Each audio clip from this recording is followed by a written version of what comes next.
다윗의 생애를 살펴보고 있습니다. 지난번 다윗의 생애 시간에 살펴본 다윗의 모습, 어떠한 모습이었을까요? 지금까지 다윗의 모습은 그리스도인이라면 닮기를 원했던 모습이었습니다. 근데 지난주 다윗의 모습은 그리스도인이라면 절대 닮아서는 안 되는 모습이 되어버렸죠. 지금까지 보여준 모습과는 다르게 하나님이 맡기신 그리스도인다운 자리를 떠났고요. 하나님이 주신 회개의 기회도 날려버렸습니다. 그리고 오늘은 안타깝게도요. 그 다윗이 더욱더 재잠식해가는 모습을 보게 됩니다. 멈추어야 하는데 멈추지 못하는 다윗, 그 모습을 그 안타까운 마음으로 한 절씩 우리 본문을 살펴보도록 하겠습니다. 우리 11장 6절 말씀인데요. 우리 한번 다시 6절 말씀 읽도록 하겠습니다. 다윗이 요압에게 기별하여 햇사람 우리아를 내게 보내라 하매 요압이 우리아를 다윗에게로 보내니. 아멘. 다윗은요, 밧세바가 임신했다라는 소식을 듣고요, 오늘 본문 6절의 말씀처럼 행동합니다. 본문 6절에서 어떠한 일을 하고 있어요? 그 당시 국방부 장관이었던 암몬과의 전쟁에 나가 있던 요압에게요, 전쟁 중인 우리아를 자신에게 보내라고 기별, 즉 연락을 합니다. 그리고 요압은 다윗의 명령에 순종해서요, 우리아를 전쟁에서 빼내가지고 다윗에게 보내게 되는 거죠. 왜 보내라고 했을까요? 예, 본문 7절 말씀 읽도록 하겠습니다. 우리아가 다윗에게 이르매 다윗이 요압의 안부와 군사의 안부와 싸움이 어떠했는지를 묻고. 아멘. 그렇게 우리아는 다윗에게로 갑니다. 잠시 잠깐 돌아온 우리아에게 다윗은 안부를 묻는 거예요. 전쟁은 어떠했고 기세는 어떠했고 사람들은 어떠했는지를 묻습니다. 그런데 이 모든 것 형식적인 것에 불과했죠. 다윗의 진짜 속마음은 본문 8절에 있었습니다. 본문 8절 있습니다. 그가 또 우리아에게 이르되 내 집으로 내려가서 발을 씻으라 하니 우리아가 왕궁에서 나가매 왕의 음식물이 뒤따라 가니라. 아멘. 7절에서 형식적인 안부를 묻는 상황이 끝나자 다윗은 본문 8절의 말씀처럼 내 집으로 가서 쉬라 이야기합니다. 그리고 왕의 음식물을 같이 내려보내죠. 그리고 바로 이 8절의 모습에 다윗이 우리아를 불렀던 이유가 담겨 있습니다. 8절에서 우리가 유심히 바라봐야 될 것은 내 집으로 내려가서입니다. 다른 곳 가지 말고 어디로 가라고요? 내 집으로 가라. 그러면 그 집에는 누가 있을까요? 우리아의 집에는, 다윗이 말한 내 집에는 우리가 지난주 살펴봤던 것처럼 밧세바가 기다리고 있죠. 다윗은요, 전쟁에서 돌아온 우리아가 자신의 집으로 내려가 밧세바와 동침함으로 자신이 저지른 죄를 덮고자 했던 겁니다. 그런데 다윗의 뜻과는 다르게 우리아는 어떻게 행동할까요? 우리 본문 9절 말씀 볼까요? 9절 있습니다. 그러나 우리아는 집으로 내려가지 아니하고 왕궁 문에서 그의 주의 모든 부하들과 더불어 잔치라. 아멘. 그런데 우리아는 자신의 집으로 가지 않죠. 예상과는 다르게 아내가 기다리고 있던 집으로 가지 않고요, 자신들과 함께 싸웠던, 그리고 전쟁에 있었던 군인들과 함께 잠을 잡니다. 그래서 우리는 9절의 말씀을 통해서 우리아가 어떤 사람인지를 알 수 있는 거예요. 그는 진짜 군인이었던 거죠. 후에 나오는 11절의 말씀처럼 그는 자신들의 동료를 놔두고요, 편안히 자신의 집으로 가지 못하는 사람이었습니다. 그래서 우리아의 이 모든 행동은 제가 이런 사람은 되지 말자고 계속 이야기하는 어떤 사람이 다윗에게 보고하게 되죠. 우리 본문 10절 있습니다. 어떤 사람이 다윗에게 아뢰되 우리아가 그의 집으로 내려가지 아니하였나이다. 다윗이 우리아에게 이르되 내가 길 갔다가 돌아온 것이 아니냐. 어찌하여 내 집으로 내려가지 아니하였느냐. 아멘. 우리아의 이런 행동에 대해서요, 다윗은 우리아를 불러 그 이유를 묻습니다. 성경에는 문장 기호가 없죠. 그래서 그 다윗이 어떻게 이야기했는지 그 뜻을 우리는 정확히 알 수는 없지만 우리아를 문책하는 느낌표가 있지 않았을까? 그런 생각을 해봅니다. 왜냐하면 요압에게 기별해서 자신이 준비한 죄를 덮고자 했던 그 모든 계획들 모두 물거품이 돼버렸기 때문이죠. 그 물음에 우리아 다음과 같이 대답하는 거예요. 본문 11절 있습니다. 우리아가 다윗에게 아뢰되 언약궤와 이스라엘과 유다가 야영 중에 있고 내 주 요압과 내 왕의 부하들이 바깥들에 진치고 있거늘 내가 어찌 내 집으로 가서 먹고 마시고 내 처와 같이 자리일까? 내가 이 일을 행하지 아니하기로 왕의 살아계심과 왕의 혼의 살아계심을 두고 맹세하나이다 하니라. 아멘. 왜 집으로 가지 않았느냐? 내가 음식물까지 보냈는데. 그렇게 질책하는 다윗에게 돌아온 우리아의 대답은요, 나라와 왕에 대한 충성 그 자체였습니다. 그는 다윗은 이러한 우리아의 모습을 잘 알고 있었을 거예요. 왜냐하면 사울과 달리 아무런 기반이 없던 다윗이 광야 생활을 버티고 통일 이스라엘의 왕이 될 수 있었던 이유 중 그 하나는요, 바로 이런 우리아와 같은 부하들이 있었기 때문이죠. 우리와 같은 부하들이 그에게 대해서 충성을 다했기 때문입니다. 다시 말하면요, 우리아는 광야 시절이나 지금이나 변함없는 충성된 모습을 다윗에게 보여줍니다. 우리아는 잘못이 없어요. 잘못이 있다면 죄에 빠져 잠식당한 다윗에게 있는 겁니다. 이러한 충성심을 보이는 우리아에게 다윗은 다음과 같이 말합니다. 본문 12절 있습니다. 다윗이 우리아에게 이르되 오늘도 여기 있으라. 내일은 내가 너를 보내리라. 우리아가 그날에 예루살렘에 머무니라. 아멘. 예. 다윗은 자신의 죄를 덮기 위한 계획을 포기하지 않아요. 그는 한 번 더 우리아가 자신의 집으로 내려가도록 계획을 실행하고요, 옮기게 됩니다. 우리 본문 마지막이었죠? 13절. 예, 있습니다. 다윗이 그를 불러서 그 앞에서 먹고 마시고 취하게 하니 저녁 때에 그가 나가서 그의 주의 부하들과 더불어 침상에 눕고 그의 집으로 내려가지 아니하니라. 아멘. 취기가 올랐으면 사람은 본능에 이끌리기 마련입니다. 술에 취해서 사고가 자주 일어나는 이유도 그 때문이죠. 그리고 다윗도 그렇게 생각했던 것 같습니다. 그런데 우리아는요, 취기가 올라도 본능에 이끌리지 않았어요. 예. 변한 것은 왕이 되고 하나님의 은혜를 잊고 죄에 잠식당한 다윗이었지 우리아가 아니었습니다. 우리아는 여전히 한결같은 하나님과 이스라엘과 전우들을 향한 모습을 보여줍니다. 지난날에는 우리아의 이러한 충직한 모습이 자신의 자부심이었을 다윗이었지만은요, 이제는 우리아의 이러한 충직함이 걸림돌이 되는 거예요. 죄에 잠식당하고 있다는 사실조차 느끼지 못하는 다윗은 이제는 이 한결같은 우리아가 마음에 껄끄러운 사람이 되어버립니다.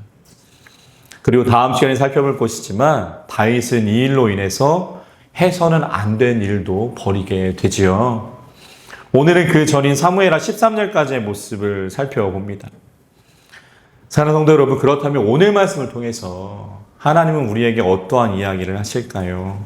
소망하기는 이 말씀이 오늘을 살아가는 여기 계신 귀한 성도님들과 저에게 들려지는 하나님의 음성이 될 수 있기를 주님의 이름으로 간절히 축원합니다. 오늘 말씀을 통해 이야기하신 하나님의 음성 첫 번째는요, 하나님은 다 알고 계신다라는 거예요. 우리 본문 6절 말씀 한번 읽어볼까요? 6절 있습니다. 다윗이 요압에게 기별하여 햇사람 우리아를 내게 보내라 하매 요압이 우리아를 다윗에게로 보내니. 아멘. 본문 6절에서요, 다윗은 왜 우리아를 자신에게 오게 했었죠? 왜 이토록 충직한 부하가 한 명이라도 많아야 유리한 전쟁터에서 굳이 우리아를 빼내서 자신에게 오게 한 것입니까? 앞서서 살펴봤죠? 자신의 죄를 덮고자 했기 때문입니다.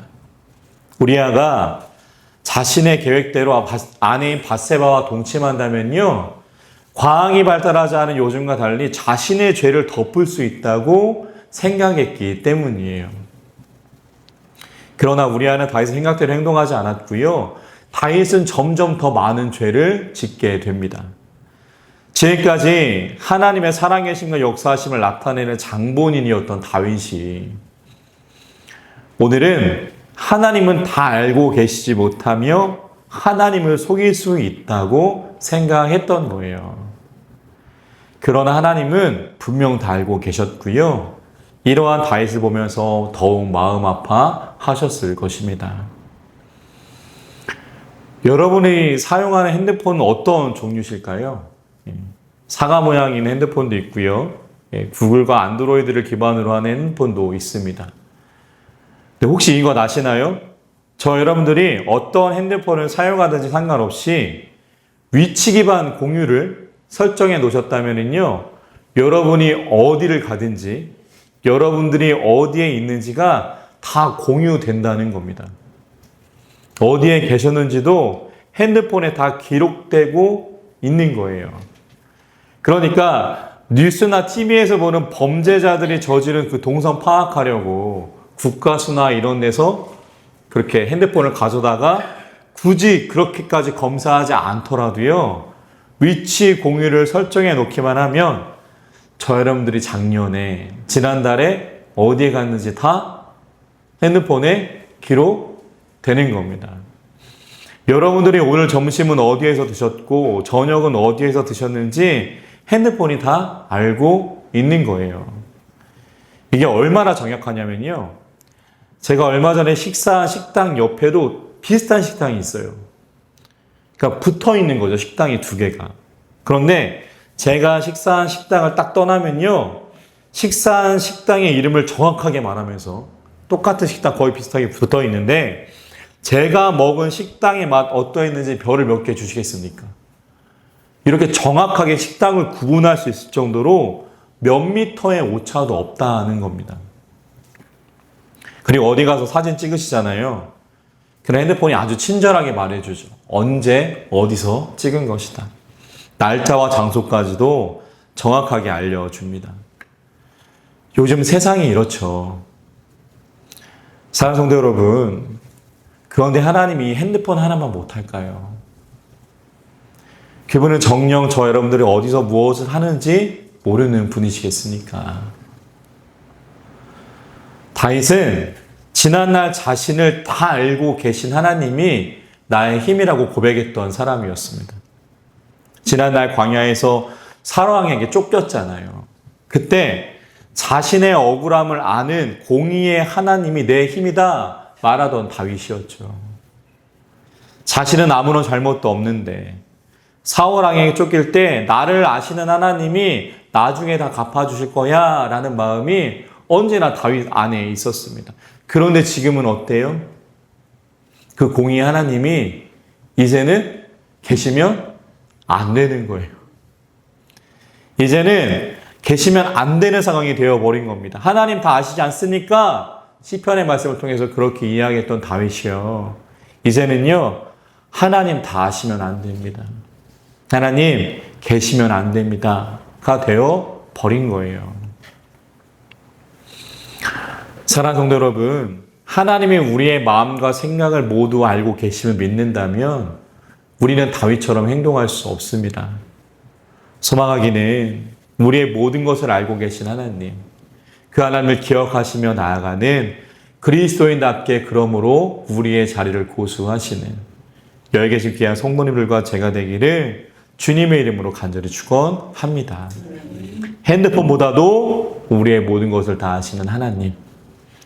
그래서 오늘 말씀에 나오는 다윗처럼 두려움의 존재가 아니라 내 힘이라고 고백했던 지난날 다윗의 모습이 우리의 모습 되기를 주님의 이름으로 간절히 축원합니다.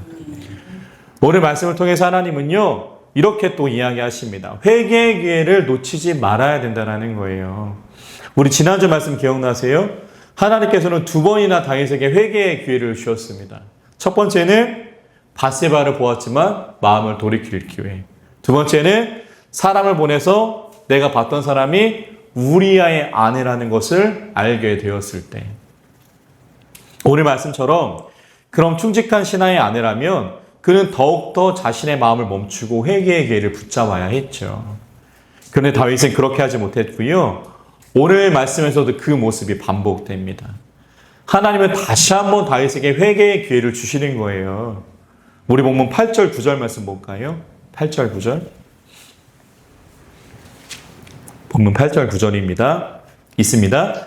그가 또 우리아에게 이르되 내 집으로 내려가서 발을 씻으라 하니 우리아가 왕궁에서 나가매 왕의 음식물이 뒤따라 가니라.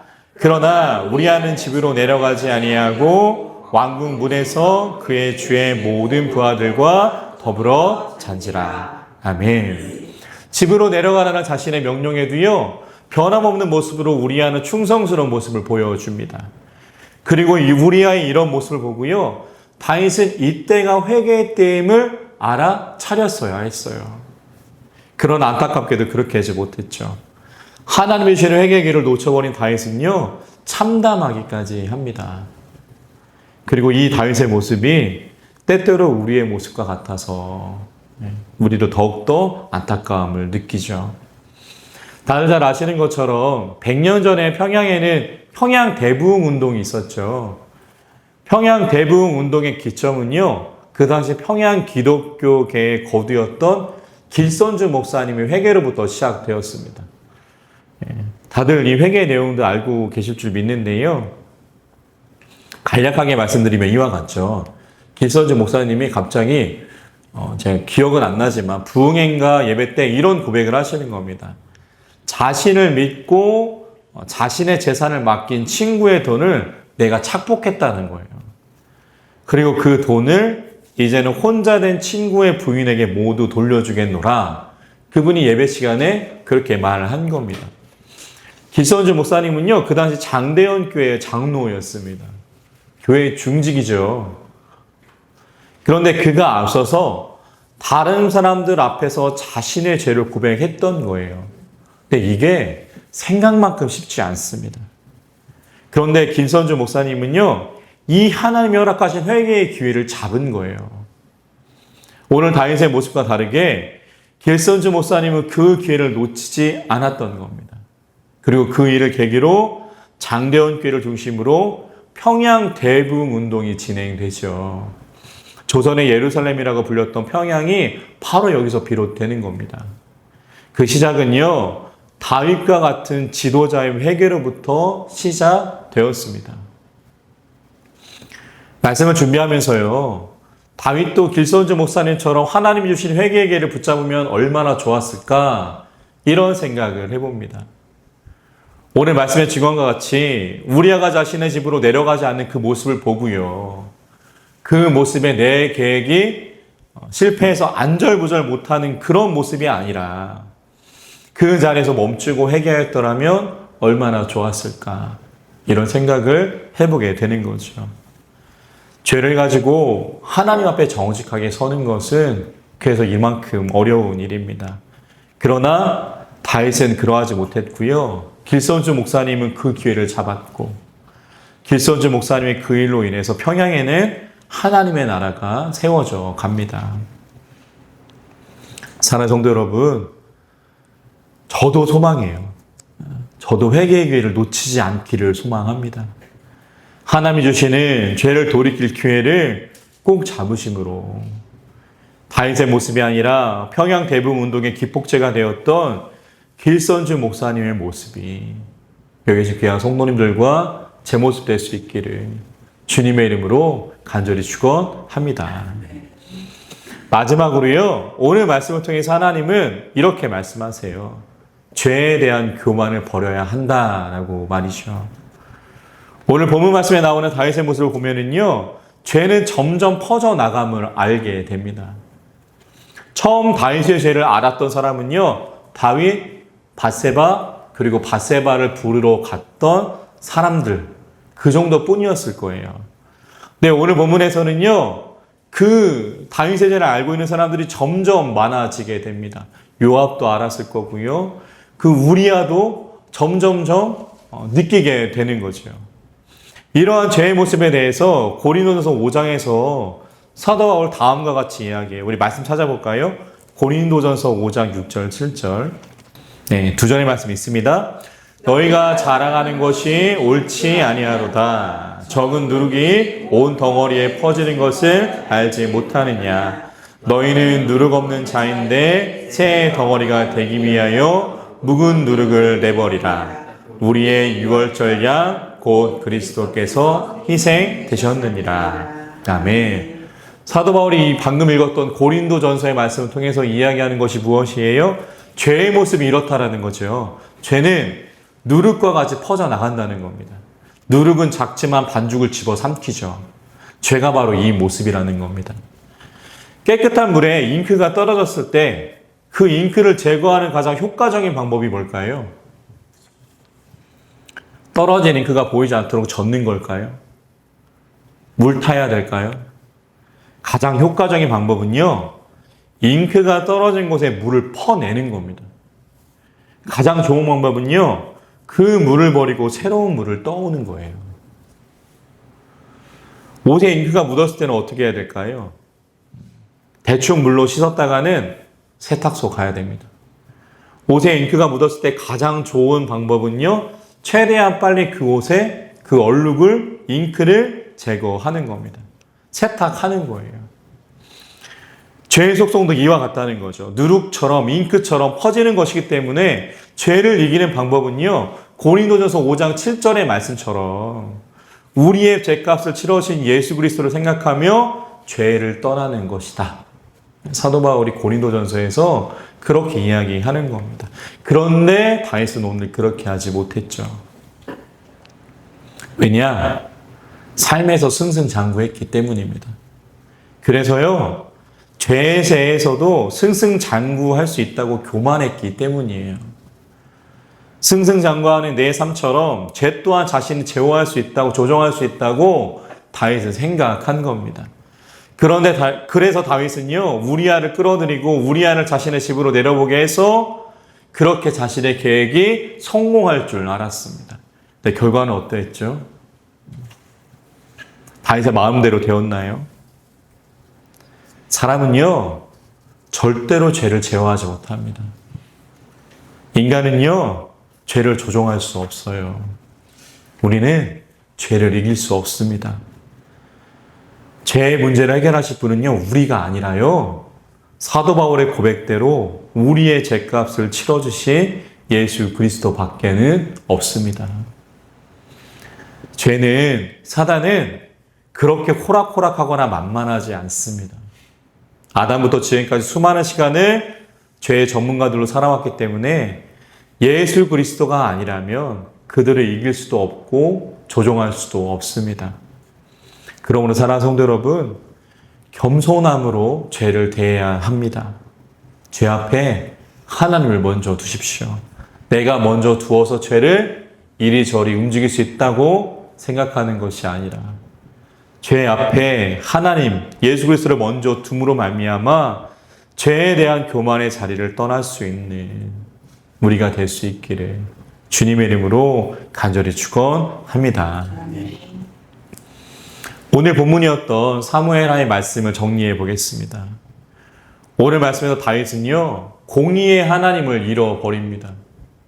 다윗에게 하나님은요, 자신의 모든 것을 아셨던 하나님이었는데 이제는요, 자신의 모든 것을 모르는 분이 되셔야만 했습니다. 사랑하는 성도 여러분, 소망하기는 이런 다윗의 모습이 아니라 다윗이 지난날 광야에서 고백했던 것처럼 하나님이 우리의 모든 것을 알고 계심을 잊지 않고 고백하고 그 하나님이 나의 힘이라 말할 수 있는 우리 모두가 될 수 있기를 주님의 이름으로 간절히 축원합니다. 두 번째는요, 회개의 기회를 붙잡아야 합니다. 다윗은 그 기회를 붙잡지 못하죠. 죄의 눈과 귀가 어두워졌기 때문이에요. 지난날 자신의 자랑거리였던 우리아의 충성이 이제는 삶의 걸림돌이 되어버렸습니다. 변한 것은 우리아가 아니라 다윗이었죠. 소망하기는 다윗의 모습처럼 그렇게 살아가는 것이 아니라 하나님 우리에게 주시는 회개의 기회를 붙잡고 그 기회를 온전히 회개의 기회로 삼으실 수 있는 저와 성도님을 되실 수 있기를 간절히 축원합니다. 마지막으로 우리는요, 죄에 대해서 교만해서는 안 됩니다. 우리는 죄를 제어할 수 없어요. 내가 죄를 조정할 수 있다고 생각하는 그것보다 우리는 연약한 존재임을 기억하셔서 죄 앞에 교만함으로 서는 것이 아니라 하나님 앞에 하나님의 이름으로 죄를 떠나실 수 있는 그 죄의 문제를 해결하실 수 있는 우리가 될 수 있기를 또한 간절히 축원합니다. 지난주 이번 주 다윗의 모습을 살펴봤는데요. 이 다윗의 모습이 아직도 저는 매우 낯섭니다. 지금까지 살펴봤던 다윗의 모습처럼 같은 사람이 맞나 싶을 정도로 지난날 하나님께 영광 돌리던 삶에서 하나님의 영광을 가리는 삶이 되어버렸기 때문이죠. 다음 주에는요, 마지막으로 다윗과 밧세바의 그 모습을 살펴보려고 합니다. 사랑하는 성도 여러분, 하나님은 다 아십니다.